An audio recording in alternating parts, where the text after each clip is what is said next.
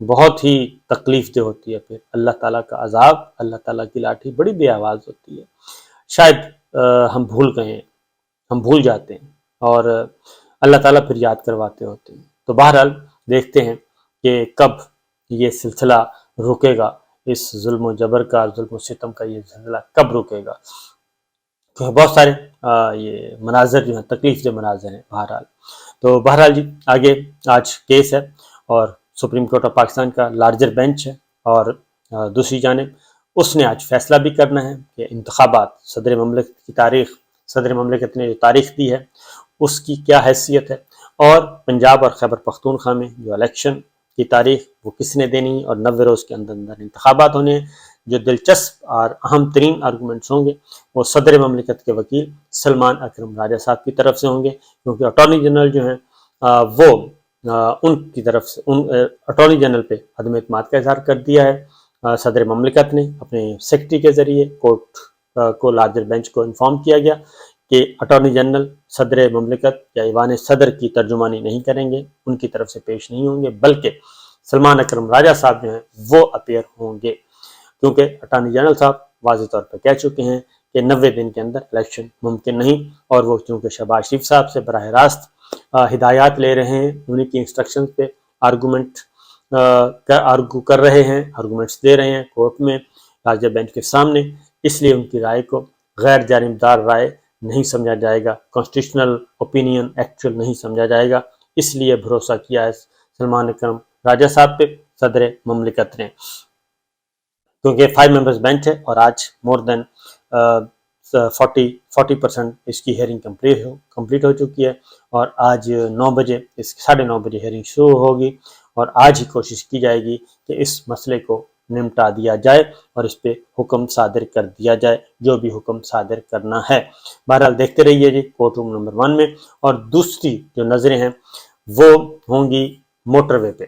اور موٹر وے سے آج عمران خان صاحب نکل رہے ہیں، اسلام آباد پہنچ رہے ہیں، اور انہوں نے صبح 7 بجے سے نکلے ہوئے ہیں، اور پہنچیں گے براہ راست F8 مرکز، اور F8 مرکز میں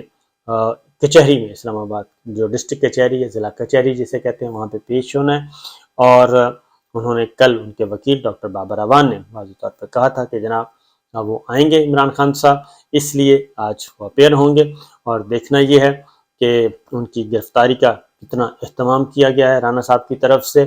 کیونکہ ان کو گرفتار فی الحال تو نہیں کیا جا سکتا، ہاں البتہ کورٹ اگر کر دے آرڈر تو پھر کچھ بھی ہو سکتا ہے، کیونکہ ان کی حفاظتی ضمانت منظور ہے 28 تاریخ تک، اور اس لیے وہ آج اپیئر ہو رہے ہیں، اور آج انہوں نے کورٹ کے سامنے اپیئر ہو کے اپنے موقف پیش کرنا ہے کہ جناب کیا حاضر ہیں۔ تو آج کا دن امپورٹنٹ ہے، اہم ہے، یہ دو سپریم کورٹ کی طرف سے بھی، ادھر سے بھی، اور مریم صاحبہ جو ہیں ان کے بھی معاملات چل رہے ہیں۔ پھر ایک اور بات بھی آپ سے شیئر کر دوں، ایک خبر کہ سپریم کورٹ، ہائی کورٹ کی طرف سے جو پاکستان تحریک انصاف کے رہنما جو ہیں MNAs وہ بحال ہوئے تھے، اسپیکر قومی اسمبلی راجہ پرویز اشرف صاحب ان کو بحال کرنے کے لیے تیار نہیں ہیں۔ عامر ڈوکر صاحب چیف وہیب پاکستان تحریک انصاف قومی اسمبلی، ان کی صدارت میں ڈیلیگیشن ملا راجہ پرویز اشرف صاحب سے، تو شاہ محمود قریشی صاحب کو لیڈر آف اپوزیشن مقرر کر دیا ہے پاکستان تحریک انصاف نے۔ شاہ محمود قریشی صاحب اٹک جیل میں قید ہیں، اور ان کے ساتھ ان کے بیٹے نے ملاقات کی ہے، ان کی بیٹی صاحبہ نے ملاقات کی ہے، انہوں نے باہر آ کے بتایا ہے کہ جناب وہ انتہائی ان کو قسم پرسی کی حالت میں رکھا گیا ہے، ان کو فیسلٹیز نہیں دی جا رہی جس کے وہ قانونی طور پہ حقدار ہیں، اور ان کو تنگ کیا جا رہا ہے، تنگ رکھا جا رہا ہے، اور قید تنہائی ہے، اور جتنی بھی سخت جو جیل ہے وہ دی جا رہی ہے ان کو، اور اسی طریقے سے باقی رہنماؤں کا بھی یہی حال ہے، دور دراز شہروں میں ان کو بھیج دیا گیا ہے تاکہ ان کے فیملیز جو ہیں ان تک ایکسیس نہ کر سکیں اور ان تک پہنچ نہ سکیں۔ وہ ظاہر ہے مائیں بھی پریشان ہیں، سب گھر والے پریشان ہیں، کیونکہ جس شہر میں انہوں نے گرفتاریاں دی تھیں وہاں پہ ان کو نہیں رکھا گیا، بلکہ پنجاب کی دور دراز جیلوں میں ان کو بھیج دیا گیا ہے۔ تو راجہ پرویز اشرف صاحب نے نہ صرف یہ کہ شاہ محمود قریشی صاحب کو لیڈر آف اپوزیشن مقرر کرنے کا سے انکار کیا، بلکہ انہوں نے مستعفی ارکان کو جو ہائی کورٹ کا آرڈر ہے اس کو بھی ماننے سے معذرت کی ہے اور انہوں نے کہا جی میں استعفے منظور کر چکا ہوں اور میں استعفے اپنے فیصلے برقرار رکھوں گا، اور اس کا انہوں نے ایک آسان حل نکالا کہ قومی اسمبلی کا اجلاس غیر معینہ مدت کے لیے کیا ملتوی